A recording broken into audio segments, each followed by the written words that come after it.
Good morning, everyone. The sign behind me hangs outside my workshop while I've still got it.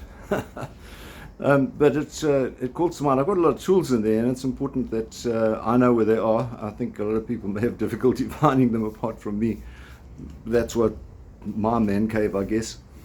At one stage, I worked with a very skilled carpenter who taught me a lot, and one of the things that he used to say to us is, it's important that you keep your tools in the right place. So it's a place for everything, and everything in its place.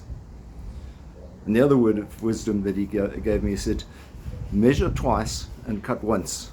And that makes sense too. Once the wood is cut, you can't put it back together. You can try and glue it, but it's never going to be one piece again. And it's always a question, I think, of making the right decisions when you are planning something. Today is the feast of the beheading of John the Baptist, and you thought, why do we remember these things? I mean, how gruesome is that we would remember the beheading of someone? Well, it's the circumstances under which he was beheaded, I think, that are most critical.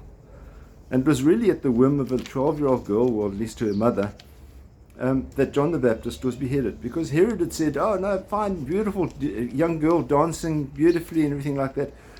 I'll give you anything, and probably had a glass or two of wine, or a jug or two of glass too much of wine. And so he said that.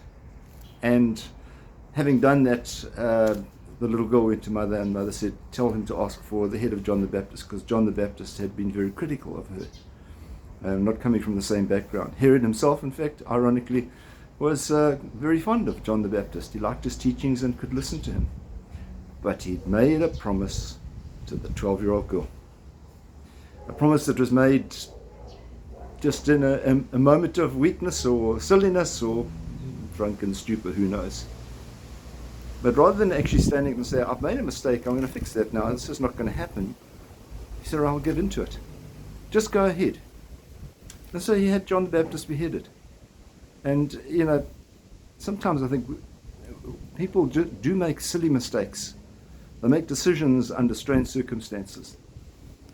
And the consequences are what other people have to bear. We might sort of say, well, look at some of the decisions the politicians are making at the moment, that we are all having to face consequences of. Look at the consequences we have in terms of global warming, based on decisions that were made some time ago, some years ago. Today, let us be aware of the consequences of our own decisions, of our own actions. Make sure that we act wisely. Have a wonderful day, and we'll see you again. God bless. Bye-bye.